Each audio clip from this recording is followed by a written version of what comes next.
Alright, I'm going to make a video here of this 1979 Taylor SC. This is a 20-foot boat that I bought a little while ago and then proceeded to cut the front out of it and make it an open bow. So if you're looking on the internet for Taylor SCs, you won't see another one like this. This is what I refer to as a walkover. It's not a walkthrough, it's a walkover. So I have not compromised the structural integrity of the boat by sawing the center of it in half. So that way you get a boat that's still stiff and strong across the center, but yet you still have the open bow seating. Now another issue that I was thinking about in thinking about doing this is, you know how you have the temptation to put a jet boat in reverse while you're moving forward and sink the nose of it and take on water. You might say, oh, I'll never do that, but anyway, when you do, now it has a sump in the front. The front of it is made as a sealed tub. Get over in here and I'll show you. See, it has a plug in the front that can be removed, and it has a hose going up that comes over, comes out a bung there on the side. And the purpose of that is because it has a bilge pump mounted up here for the front section. And so this front section could take on water without flooding the entire boat. So I thought that was a safety feature. Here's a layout of the dashboard. It has a Berkeley Jetivator trim on it, and it has a gauge here that shows up and down. And if you know what it's going to, if you know what to expect it to look like, it's okay, but it really doesn't work very well. When it's full up, it shows full up, and when it's full down, it shows about half. I don't know, I can probably adjust it, but I haven't. The speedometer, I don't know, it moves. I don't know if it's accurate or not. Hadn't really paid much attention to it. The tachometer works perfectly, and oil pressure gauge is good, temperature's good, voltmeter's good. That has a new sending unit for the temperature.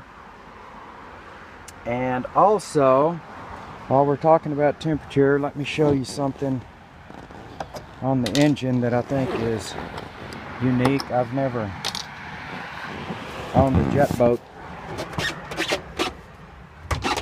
that had one of these.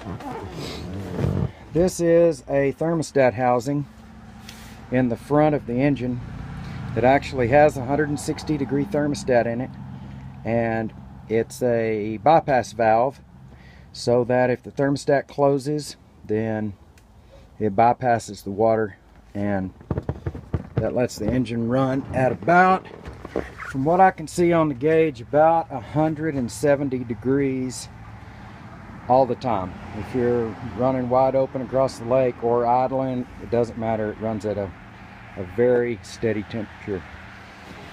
I've got a fuel water separator coming out of directly out of the fuel tank.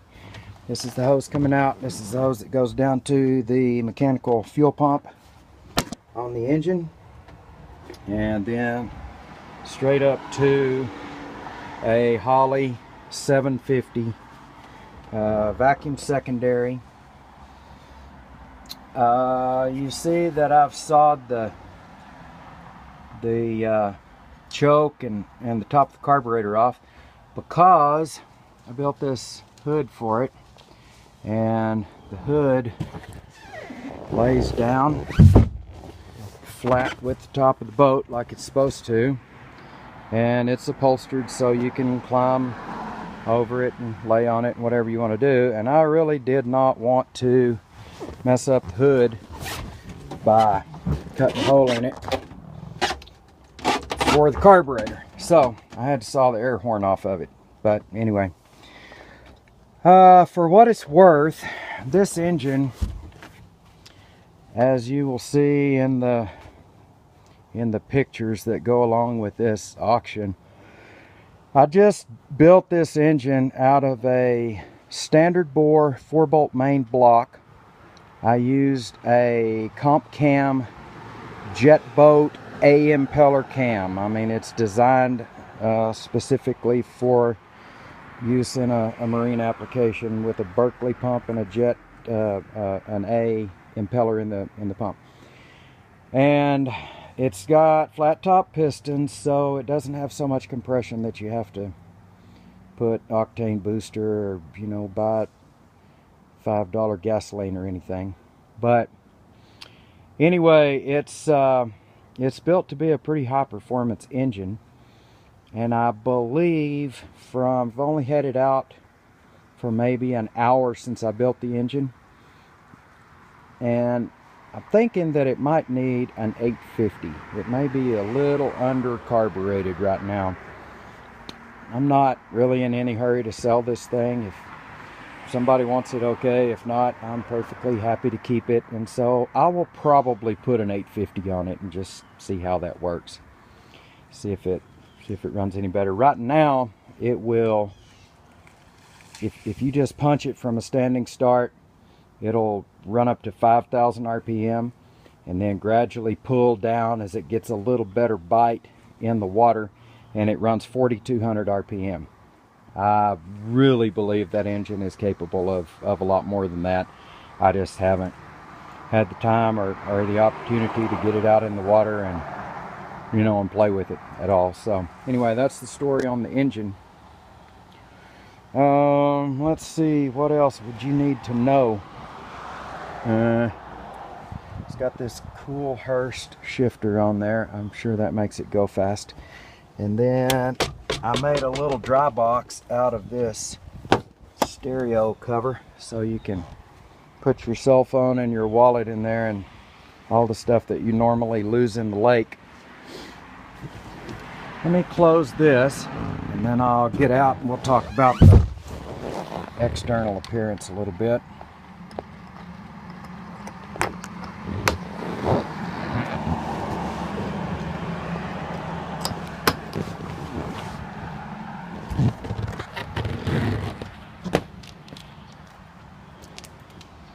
Okay, this is the pump. This is a JE pump, I believe. Most of them that I've had in the past were JG pumps, and it's set about right here. The transom set about right here, which put the clean out on the inside of the boat where you can't get to it. On this one, it's very easily accessible right there. You'll also notice that it has these two little ball valves. I plumbed them into the block drains on each side so that when you come out of the water, you pull the plug out of the boat and open these two valves and you drain the water out of the block.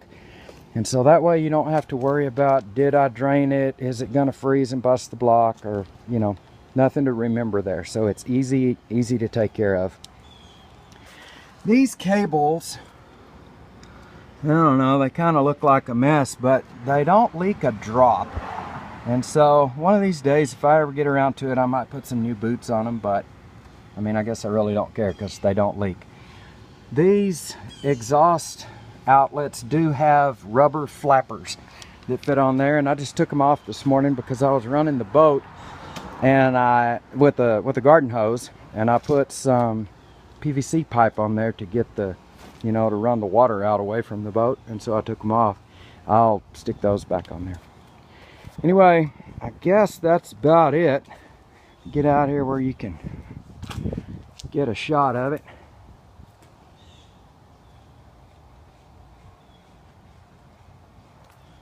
The seating in the front turned out, I guess, even better than I thought. I mean, It's just very, very comfortable, and you can see a lot of people now, and it's the perfect combination of a really fast, really fun boat, and still it's kind of family oriented so that you can take the whole gang and everyone can enjoy being out there. I will mention that, I mean, that's not a super hot rod engine, I guess.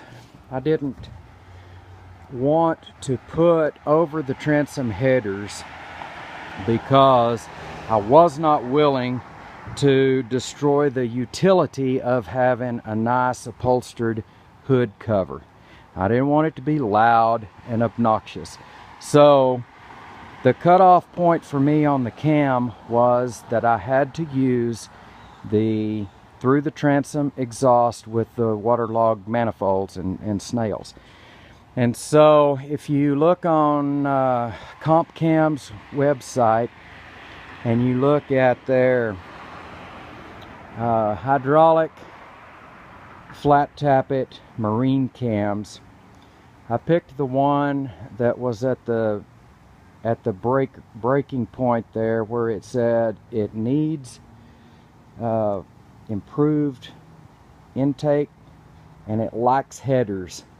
The next one up says it has to have headers or it won't scavenge the cylinder. So that's where I stopped.